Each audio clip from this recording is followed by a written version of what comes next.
Sir,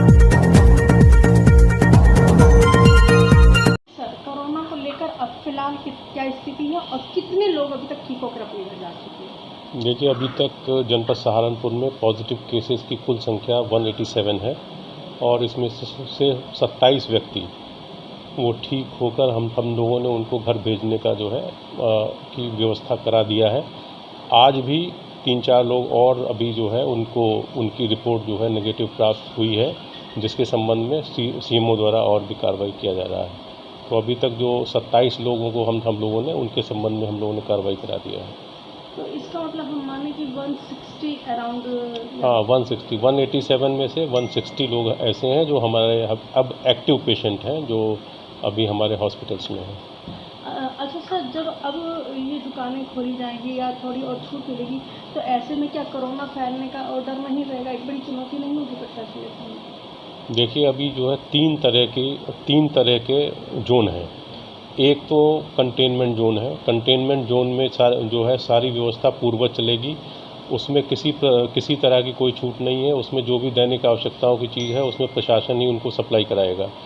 दूसरी चीज़ है, जो शहरी क्षेत्र में जो कंटेनमेंट जोन के बाहर का क्षेत्र है, उसमें भी केवल आवश्यक सेवाएं, जिसमें से दूध, किराना, फल सब्जी, दवाई, ये सारी चीज़ें हैं। और भी इसमें जो है कुछ चीज़ें हैं जो कृषि संयंत्रों से जुड़ी हैं, पंखा वगैरह है। तो इन सब चीज़ों की हम लोगों ने पहले से ही छूट दे रखी थी। इसमें केवल टाइमिंग की बात थी, तो अभी हम लोगों ने इसमें टाइमिंग 7 बजे से लेकर 12 बजे तक रखी है। और हम लोग इसको देखेंगे कि किस तरह से मूल उद्देश्य इसका है सोशल डिस्टेंसिंग का किस तरह से लोग पालन कर रहे हैं। इसमें जितनी जिम्मेदारी जिला प्रशासन, पुलिस प्रशासन की है, उतनी जिम्मेदारी जो दुकानदार हैं उनकी भी है। यदि किसी दुकान पर हम लोगों को ये महसूस रहेगा कि वो लोग अपने दायित्वों का पालन सही तरीके से नहीं कर रहे हैं और सोशल डिस्टेंसिंग में वो लोग सहयोग नहीं कर रहे हैं, तो उन दुकानदारों के विरुद्ध, उन लाइसेंसियों के विरुद्ध, और वो अगर कोई इंडस्ट्री चलाने वाले हैं तो उनके विरुद्ध भी हम लोग कार्रवाई करेंगे। सर, जो हॉट स्पॉट्स हैं, क्या उनको लेकर कुछ फोर्स मंगाई गई है और कितने एरिया में फोर्स अभी तैनात है? देखिए, अभी पिछले दिनों में एक कंपनी RAF और एक कंपनी PSC, ये हम लोग को और जनपद को प्राप्त हुई है। और उसको RAF और PSC को हम लोगों ने मुख्य रूप से जो हमारे शहरी क्षेत्र में, यहाँ सहारनपुर में जो हमारा हॉट स्पॉट है और देवबंद में है, उसमें हम लोगों ने उसको डिप्लॉय किया है और उसमें कड़ाई से कंटेनमेंट जोन में उसका पालन कराया जा रहा है। ठीक है, बस अब क्या छूट है और किस तरह की दुकानें खुली रहेंगी, इनकी टाइमिंग क्या रहेगी, क्या व्यवस्था रहेगी? देखिए, अभी तक जो हॉट स्पॉट का क्षेत्र है, उस हॉट स्पॉट के क्षेत्र में कोई छूट नहीं है। उसमें जो भी व्यवस्थाएं हैं वो पूर्ववत चलेंगी। जो हॉट स्पॉट को छोड़कर जो शहरी क्षेत्र है, शहरी क्षेत्र में केवल जो आवश्यक सेवाएं हैं और जिस सेवा की स्पष्ट रूप से परमिशन दिया गया है, वो सेवाएं जो है 7 बजे से लेकर 12 बजे तक चालू रहेंगी। शराब की दुकानों के बारे में कल जो है आबकारी आयुक्त के स्तर से भी निर्देश जारी किए गए हैं। शराब की दुकानें कंटेनमेंट जोन के बाहर, जो हम लोग का शहरी क्षेत्र है और जो ग्रामीण क्षेत्र है, उसमें अभी फ़िलहाल 10 बजे से लेकर 7 बजे तक खुलने के निर्देश हैं। उसके संबंध में हम लोग एक एक्सरसाइज कर रहे हैं और एक्सरसाइज करके उन दुकानों को धीरे धीरे खुलवाया जा रहा है। दुकानों में ये स्टेशनरी दुकानें, किस टाइप की दुकानें और खुली रहेंगी? देखिए, अभी तक जो निर्देश हैं कि जो शहरी क्षेत्र है, शहरी क्षेत्र में जो आवश्यक सेवाएं हैं, आवश्यक सेवाओं की दुकान ही खुलेंगी।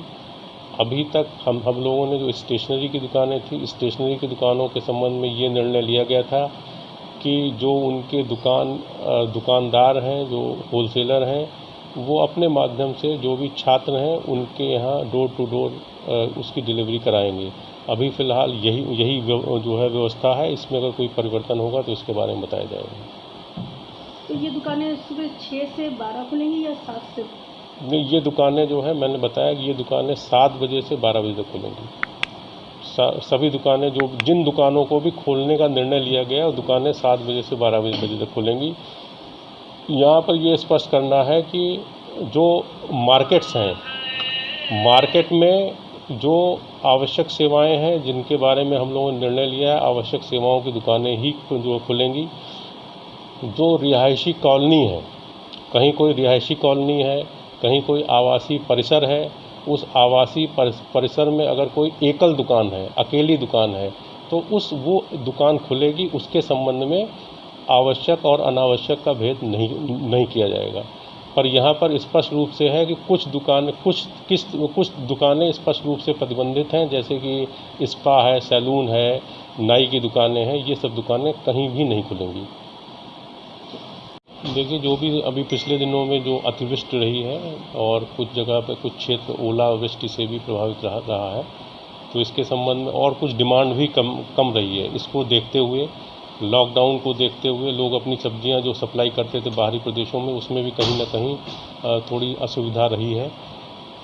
तो पर ये लॉकडाउन के कारण जो भी दिक्कतें रही हैं, अब धीरे धीरे हम लोग लॉकडाउन को और जो आर्थिक गतिविधियों को खोल रहे हैं, तो मुझे उम्मीद है कि आगे आने वाले 2-4 दिनों में जो इन सब चीज़ों की जो सब्जियों की सप्लाई है, जो सब्जियों की सप्लाई यहाँ के किसान यमुनानगर और चंडीगढ़ और दिल्ली तक करते थे, उसमें कहीं कोई दिक्कत नहीं रहेगी।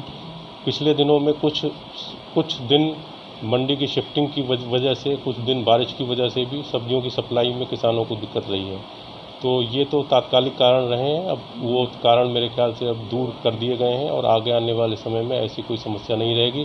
फिर भी हम लोग किसानों से बात करके ये सुनिश्चित कराएंगे कि उनकी सब्जियों का जो भी उत्पादन वो कर रहे हैं, उनकी मार्केटिंग की समुचित व्यवस्था हो, और इस संबंध में अगर कोई कठिनाई है तो उसको भी हम लोग दूर करने की कोशिश करेंगे।